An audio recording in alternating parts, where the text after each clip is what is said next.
Welcome to Renegade Thinkers Unite, featuring the sharpest minds in marketing, inspirational case histories, and weekly insights you can apply to your business. Find out why top CMOs rank this podcast among their favorites. Now, here's your host, Chief Marketing Renegade, Drew Nizer.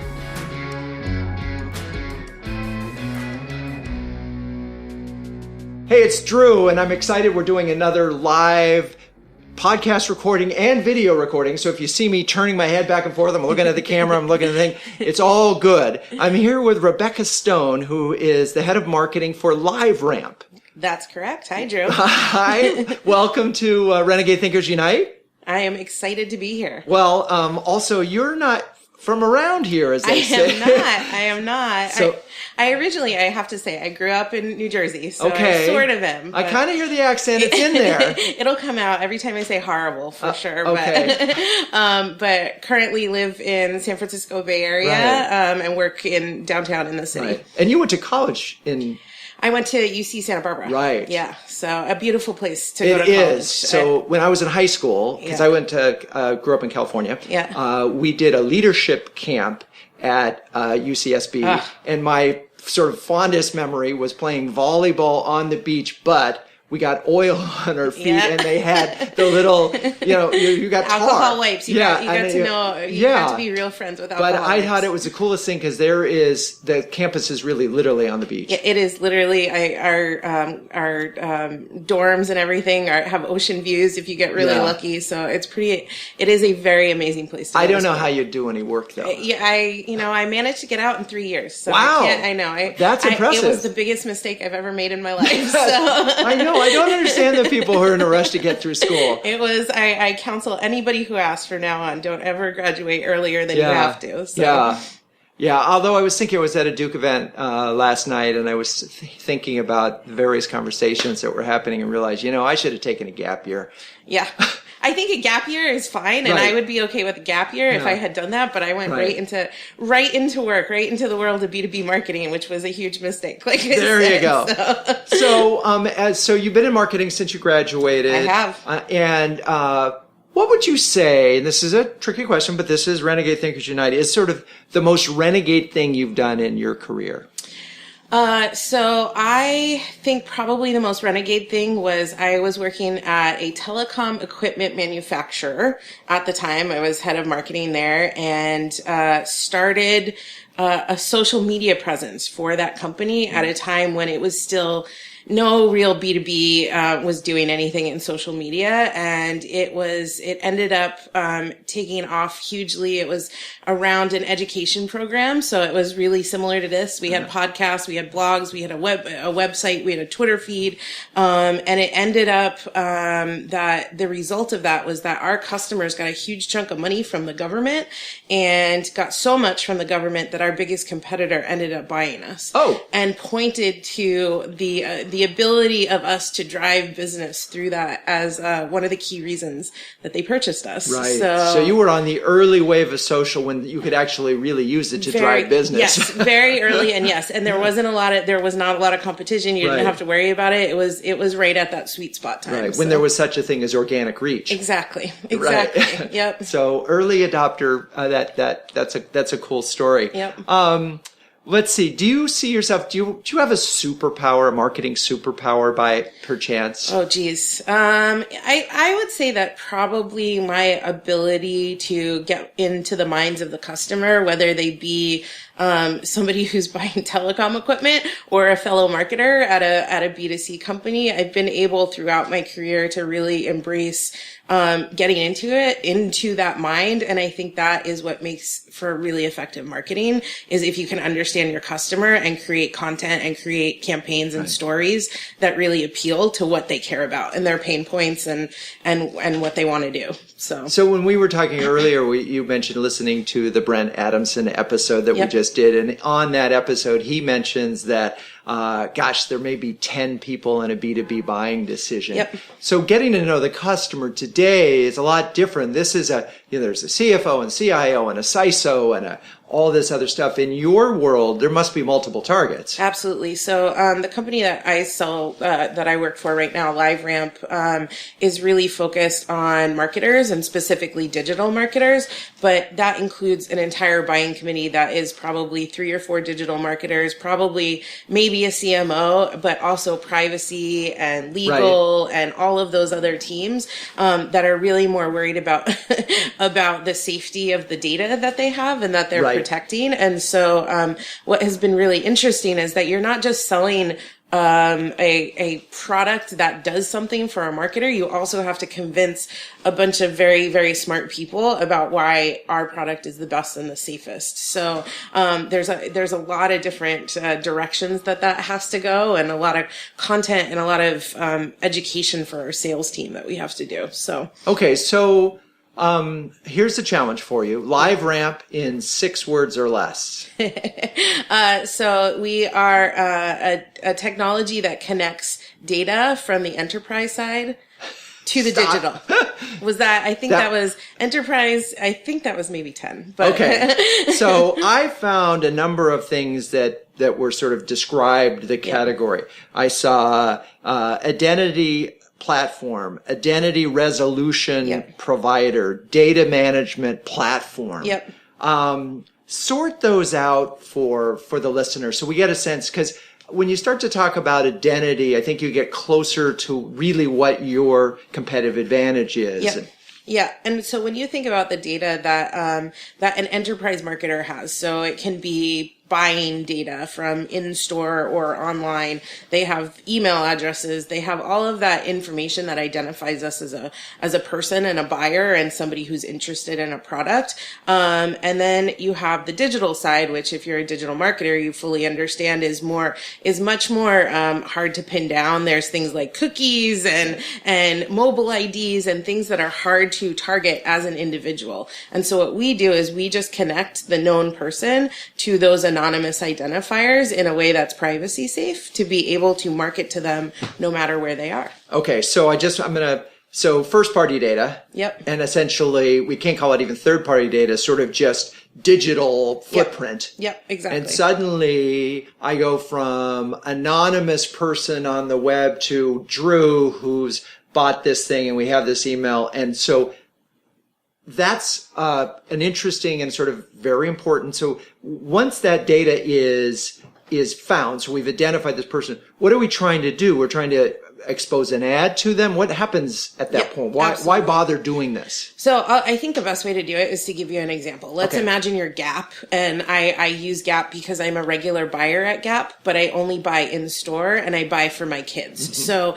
Gap has my information from my credit card swipe. Right. I don't really go to their website, so they haven't cookied me. They don't have my email address because I haven't inputted it and given it to them. But I'm a pretty regular buyer. Right. And what is frustrating to me as a buyer is that there is, they have probably a quarterly sale that targets their best, loyal customers and friends and family discount or whatever, right? And so that friends and family discount, I never get any alerts that it's coming, and I always end up finding out like the day after the sale is done. Okay. And so what Gap can do now is they know that I'm a buyer, they know my name, they know my address because I've swiped my credit card. They can upload that data into LiveRamp, and LiveRamp will identify me online via cookies and things to be able to place an ad and say, hey, don't forget the friends and family discount is coming in 2 weeks. Like, come into the store and buy. So that's how they do it. Which you wouldn't find creepy, you would find helpful. I would. And that's the whole point, is to do it in a way that Gap, so the reason we're kind of this independent third party is Gap doesn't get any of that information about the digital footprint, and the digital websites don't get any information from Gap about who their actual customer is. So we're sort of this independent third party that connects the data without without the two sides being able to keep that information for themselves. So the part so Gap is giving you first party data. Yep. You're sort of finding this individual out there, yep. and then you match it, and this is all like in microseconds, yep. nanoseconds, yep. and then boom, and so is there like an inventory? Does this work the same way like programmatic? There's an inventory of ads that are designed that would say that's just right for you, or is this like massive personalization? Yeah, it's both. So it depends on, so what we do is we distribute it to the end, let's say the DSP, which is the advert, where you're buying your programmatic ads from, or a personalization engine, or whatever, is in your tech stack that you're already working with. We connect to those and we send that information in the form of an ID to those different companies to do all of those things that you just listed and a few more things. And then that in turn gets turned around and given back to us in terms of IDs that we can measure against, and that gets sent back to the customer with the first party data so that they can then measure that information against their results. Okay. So as we wrap up this little section, the end users of this, it sounds like retail is ideal. Yep. Somebody who's selling something yep. physical, whether it's brick and mortar or yep. both, which yep. is what today is everybody. But the end user is B2C, but your customer is B2B. Absolutely. Okay. I sell to B2B, and typically right. it's a B2C buyer, but we are moving now. We have a bunch of companies that are starting to adopt us on the B2C okay. on the B2B side as well. That I want to talk about. Yep. Okay, we'll be right back. Stay with us. Did you know that Renegade Thinkers Unite was ranked number 2 of the top 10 podcasts for CMOs by Crackerjack Marketing? Wow, we're really honored.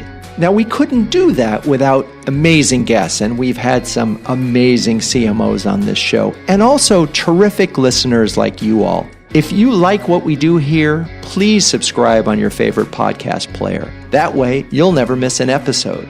Also, as a special thanks, I'd like to send you a free ebook on Renegade Thinkers.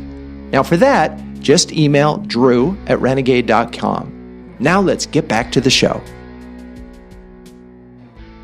Okay, we're back, and my guest is Rebecca Stone, the head of marketing for LiveRamp, and we've been sort of talking at a very technical level about how you can use first-party data to identify someone online, allow, as you said, Gap to suddenly sort of say, hey, it's Drew, he likes sales because he's a cheap kind of guy, and he wants to buy his jeans this day, so there's a jean ad in his size ready to go at the store where he lives. Yep. Done. Okay.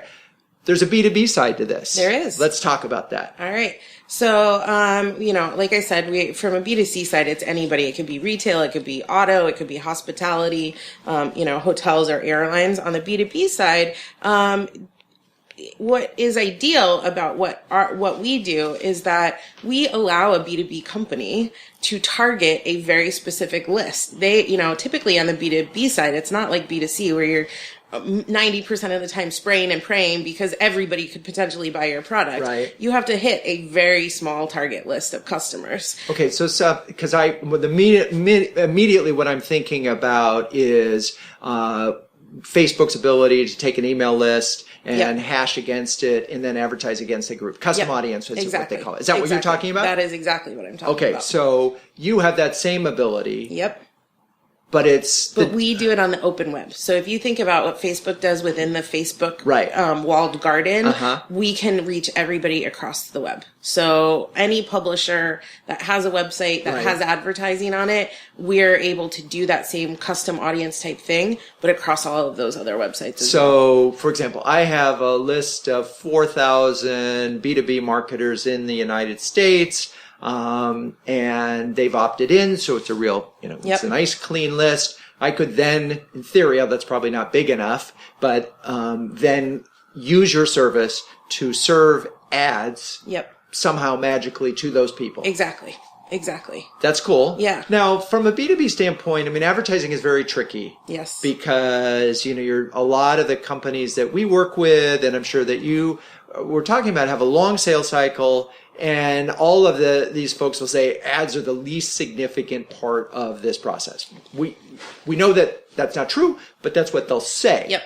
So how do you, and because the sales cycle is so long, how do you show these marketers, these B2B marketers, that this is actually an important part of the, say, we'll call it top of the funnel for lack of a better, but this is an important part of sort of getting in the consideration set. Yep. And I think the easiest way to do it is that we do it ourselves. So we are adopters of our own technology. Okay. And we are heavily, invested because we are in ad tech. Kind of one of the things that when I first started 5 years ago at the company, our CEO said was, I really want you to be as sophisticated as possible in advertising and think about how you use it from your own marketing. And so really for the last 5 years, I have gotten extremely knowledgeable from a firsthand perspective about what's important to B2B advertising and why and how you can show that it affects over time the impact you have on the business. So on this show, we've had the expression drink your own champagne, yep. Eat your own dog food, eat at your own table because people don't like the dog food. Do you have one of your own? Yeah, drink your own champagne is definitely ours. It's what, okay. Yep. So I wish we had some champagne here because that would make I've done that on a show. Way back when. You should do it on every show. I know. Well, I really should. We did it. It was really fun. It was with Norwegian Cruise Lines, and they were christening a new ship, and they were docked over there, and we were sitting in this wonderful lounge and having champagne. It was a wonderful conversation. Amazing. It was I love fun. It was really fun. Not that this isn't fun. Yeah. All right. So in drinking your own champagne, let's talk about that. Break it down. How do you start with it? You make the target. How'd you get the list? Yep. So we have a pretty extended and overarching program that's for advertising. But when it comes specifically to targeted lists, I think a really good example is one that we just did recently. We have a series of events that are sort of separately branded from LiveRamp that are called Ramp Up. And our ramp up events have two tentpole events, one in San Francisco that just happened. That's our biggest. It's about 3,500 people. And then one in New York that's about 1,500 people. And then we have a series of what's called Ramp Up on the Roads throughout the year that go to various cities throughout the country and the world. In our most recent ramp up, which was San Francisco, that just happened about 3 or 4 weeks ago, we have a target list of attendees who have gone in the past, and who also had not registered for this year's event. And so we really wanted to target them. And to your point, that list wasn't big enough. So what we also did was we did a few data buys via the LiveRamp platform to add on to people who looked like that, who also hadn't registered. So a lookalike campaign, as well as people who were sort of our ideal prospects and targets, but we had never been able to contact or connect with. And so with that, we had, I want to say probably 50 to 100,000 on that list that ended up being. And so we were able to, using that campaign and using that process, increase our click-through and ultimately our registrations from that original target list that we were really trying to get to re-engage by about 25%. And then we also had the added benefit of all of those additional who we had about, I think, a 30% lift, I want to say. I should know the numbers better, but about 30% lift in terms of who we were able to get registered that was new from those ad campaigns. So net new, got them to the event, and those that didn't get to the event that were new, you probably got your... Exactly. And I think one of the great things, so the sales development team reports into me, so they're responsible for driving registrations and driving follow-ups from both registrations who are no-shows and attendees. And what they found was that even people who didn't register and didn't attend, they were able to actually book meetings with people from outreach, from some of the things that we did. And it was really from keeping us and the name top of mind so that when an SDR was sending an email to them or giving them a call, it felt more warm and more recognizable than if we hadn't done it at all. So, as sales development rep is an SDR, yes, right? Okay. Sorry, no, it's okay. It's okay. Not everybody speaks the lingo. Yep. And so that's amazing, and it does speak to the fact that people want to do business with people they like, but also that they know. Exactly. If I haven't heard of you. Yep. And so this notion of using advertising as a way of building awareness. Yep. But those folks had sort of moved through something because they had registered, but they didn't show up. No, it was people who didn't do either of those. Oh, things. Didn't do anything. Completely, like there was a cold SDR outreach after advertising, right? And they were able to book more meetings with them than with our kind of non-touched list. Wait, so advertising works? Yes. Wait. Wow. Okay. I think, and it's from that exactly what you said. It's a classic branding exercise in terms of you just have to have people understand and recognize your name. And what, from a story standpoint, because it all sounds very technical, was there anything sort of from a creative or messaging standpoint that you think helped that?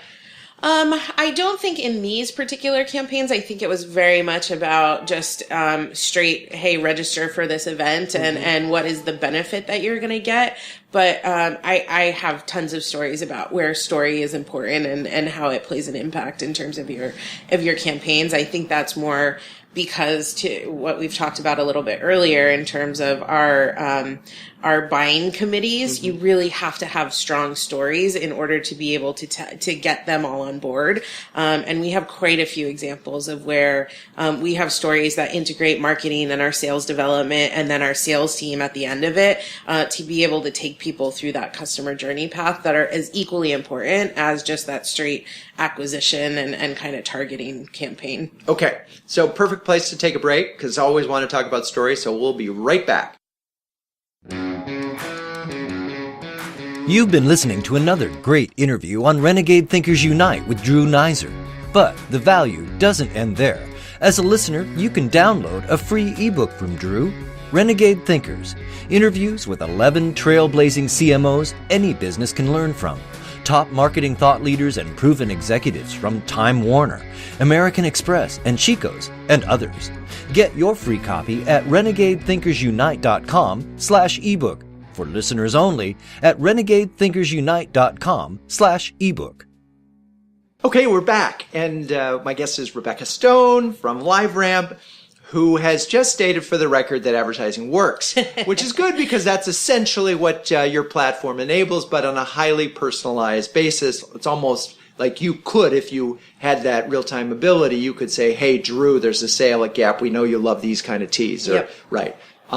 You probably wouldn't want to do that. Yeah, that might be creepy. That's a little creepy. Yeah. But, okay, so we were talking about for the events, you were able to get people to attend and use this advertising to increase attendance, but also just the ability to raise awareness ended up helping you. Those people became leads. Okay. And then your SDRs converted some percentage of those so you could show there was an ROI on this particular investment. Absolutely. Okay. Let's step back and so that's all feels very rational and technology driven kind of a thing. Let's talk about story. You mentioned it. What is the brand story for LiveRamp? How do you just, is there a broad story? Big story? In terms of what we tell to our customers or just like in general for LiveRamp? Yeah, so we're actually going through an exercise to define that right now. Our general broad story, though, is about making data accessible and meaningful. And I think maybe I'll come back in 6 months or so and let you know what the narrative is and how successful that new narrative has been. So nice. For the record, for the listeners, I know a great agency that does that kind of work. I'm sure you do. Yeah. All right. So. But you mentioned that you had used stories, and so talk a little bit about what you mean, and give an example. Yeah, so we've talked a little bit about how in the B2B world the buying cycle is typically very long. For us, we have tracked that from very first touch point to basically the first buy and first purchase from us is anywhere from 18 to 24 months. Wow. So it is very long. I mean, it's marketing. They have to move slow. There's a lot of people involved. And so, there's a lot of touch points that we have to get through in that 18 to 24 months in order to be able to get them to the point where they buy. And, and there's a lot of education at the start, in that awareness stage. And just education about what we do, how we do it, how we can make your marketing better. And then moving through to why is this the right way to do it, all the way to, actually execution. Now I've decided to do this. How do I execute and make it happen?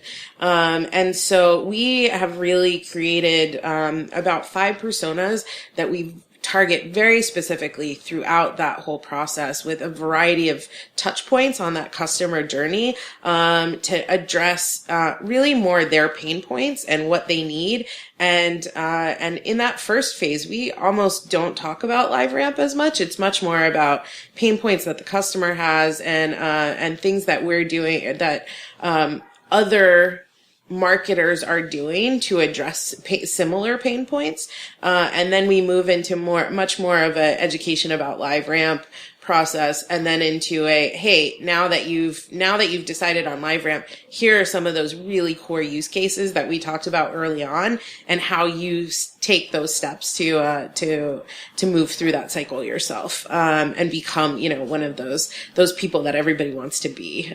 So the 18 to 24 months, I'm just thinking of all the complications that creates. Yep. I mean, turnover of people on your side, on their side. Absolutely. Oh my gosh. Yeah. Now the buyer, is this, I noticed on the website there's agencies and there's client side. Yep. Who's the primary? I mean, for your standpoint. Right. So I consider the brand marketer our primary buyer, because everybody else is who we sell to, whether it be an agency or a marketing tech platform or whomever. They're ultimately trying to sell to the marketer as well. And so it really comes down to the brand marketer and the digital, specifically on the digital side for today.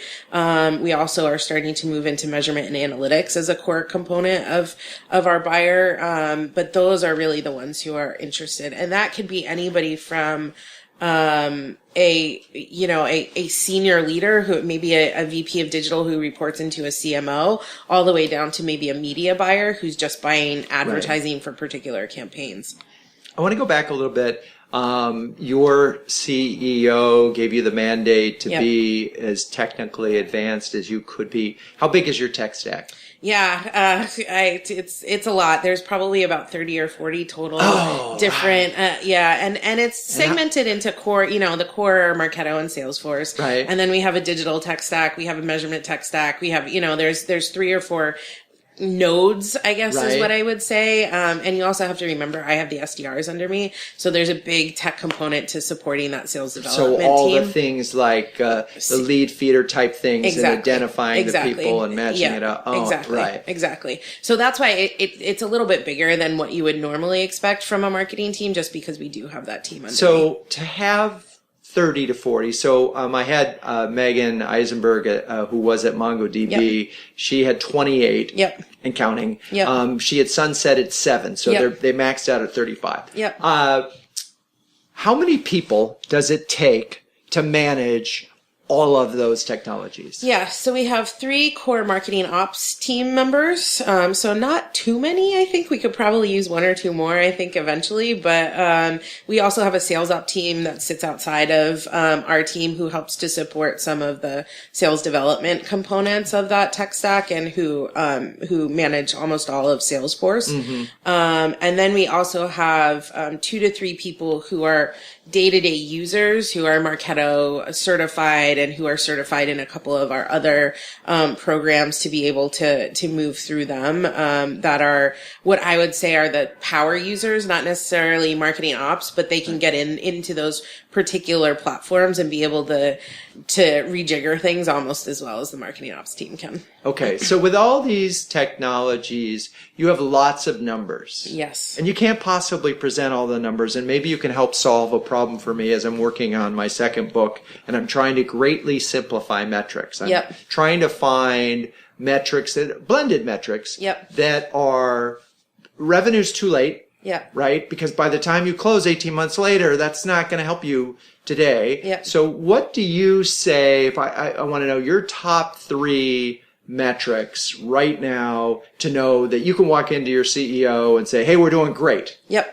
So, what we book and what we look like, our core metric, the number 1 that we are tracked on, is pipeline created. Pipeline created. Yes. So, in quarter, what is that pipeline that has been created? And we do know for to your point, revenue is too late, but we know what that process and that flow looks like to get to revenue. So we have a number that says, hey, we close about 30 to 40% of our open pipeline. We need to get X number in our pipeline to be able to know 3-6 months down the road what we're going to get. And so I want to stop you there because what I've seen with pipeline created is there's a great deal. This is where sales and marketing sometimes fall apart, is that the marketer says, I've filled the pipeline. Yeah. Sales says, well, that's crap. Yep. And so that 30 to 40%, 18 months later, turns out to be 10%. Yeah. How? Well, it's 30 to 40% of open pipeline closes to revenue generated. And so so it's not, I wouldn't say it's crap, because the salesperson, remember, we have the sales development team under us. Right. So the sales development team goes through the process of qualification. So they're it's only considered pipeline if they're SQLs? Yes. Okay. Open opportunities are what I'm talking about. Okay. So a salesperson has opened an opportunity based on qualification from a sales development rep. Okay. And do you know what percentage of that open opportunity or pipeline is marketing driven? Yes. So we generate about 60% of the overall pipeline. See, this is why you can have a job for a long time. Yep. I'm actually going through that exercise of convincing our CFO about why they should, continue to invest heavily in marketing, right. Because we can, and what's great about it is we have about 5 years of history, because I worked there for 5 years. Right. So we're able to very, very cleanly track to the point of saying, hey, we generate 60% of pipeline, and that's going to result in X amount of revenue. Right. And could you make the case, and is it testable, that if you double the sales, you could double the pipeline? Yes. So this would be a good time for your CEO to be listening to say, exactly. Dude or dudette, a little more marketing dollars, we could double the pipeline. Yep. Absolutely. Right, and I think what's been amazing about it is, so in the last 18 months, we have invested in a data lake, the hot new term for measurement. We're pulling in Looker. So we have built our own in-house data lake, and we're using Tableau as our visualization. Okay. And we have an analyst who's now full-time. He's been on full-time for about 6 to 9 months. And he has built some really, really cool models for how predictable investment, $1 of marketing investment results in $1 of revenue and $1 of pipeline. Really? So do we know how accurate it is? It is. He is convinced that it's 98%. Well, he made it. Of course, he's convinced. I know. But he's had a couple of external analytics people look at it, and he claims it's 98%. I was like, I'll get to 80% and I'm fine. But so just to clarify this, your analyst says that with a very high probability, he can accurately predict dollars spent to revenue on the other side. Absolutely. Which is, it's sort of the holy grail, right? I think, I think what has been really cool is and again, this goes back to being on the cutting edge of what LiveRamp can do, but also what is possible with B2B marketing. And when you are very, revenue and metrics driven, but also very data driven, I will say, it's 5 years consistently at a single company to be able to build up the process and the technology and the stack and the trust of everybody around us to be able to actually say something like that. You cannot do something like this in your first year. You have to have a long-term commitment to, and you have to know how to progress through that. So when you started, was Marketo and Salesforce in place? Salesforce it was a mess, but Marketo was not. Okay. So you basically 5 years ago started with a pretty much blank slate and a mission to digitally transform the marketing of the organization. Absolutely. And when I first started, we were getting leads on the website that weren't even getting routed to our sales development reps. There were 2 at the time. There's now 20, but 2, and so we were getting people who were like, I'm interested in your product. Nobody was following up on them. That's what a disaster it was when I first started.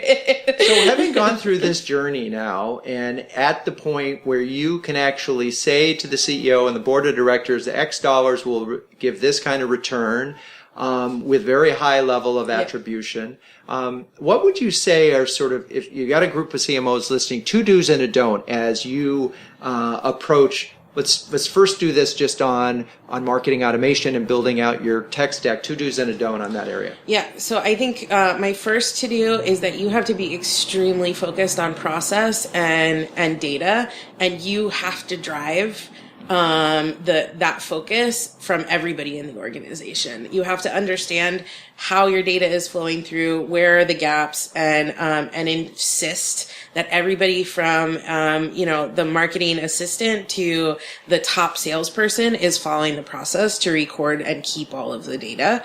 I think the second do is to not get too big an appetite in what you can accomplish, because it is a very, very long journey to get to where you are. So set your sights towards a big goal that's a ways away, but figure out the small steps that you can take to get there. I guess that's more of a don't, I guess. Don't get convinced to, don't try to eat the elephant in one bite. Yeah, exactly. And then the third thing that I would say is, don't get discouraged by the fact that nobody believes you. Right, sure. Yeah. Marketing. Exactly. Right. Keep at it and be able to talk in numbers and have those conversations with the finance side, and with your sales organization, and be really, really rigorous and to the point that they eventually get to the point that they do trust you with that information. Right. So you have to build credibility. Yep. You have to get some quick wins along the way. Absolutely. And, one of the things that we've had lots of conversations on this show and so forth is a lot of folks underestimate the manpower required to manage this. And I'm surprised that you can do it with 3 people. Yep. I have 3 very, very good people, right. I think is what I would say. Yeah, so, they're not the first year, just, exactly. Marketo novices. Exactly. They've done this for a while. My head of marketing ops has, I worked with him at 4 different companies. Right, okay. So we know each other, we trust each other, we know what we expect of each other, and he understands where I'm trying to get and has done it, with me before. And so we've had lots of learnings from those things. And then we have a couple of people who have done it for a long time, who really, really understand.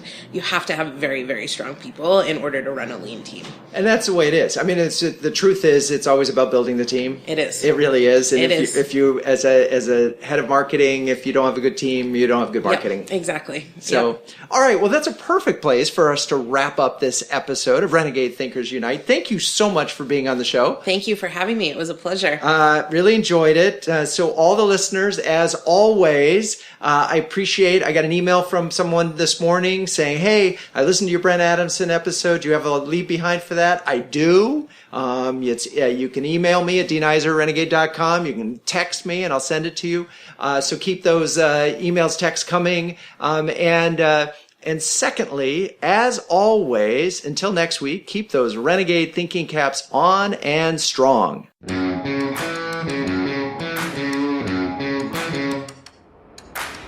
This has been Renegade Thinkers Unite, but it doesn't end there. Just go to renegadethinkersunite.com for more and subscribe to the show. That way, you'll never miss an episode. We'll talk with you next time on Renegade Thinkers Unite.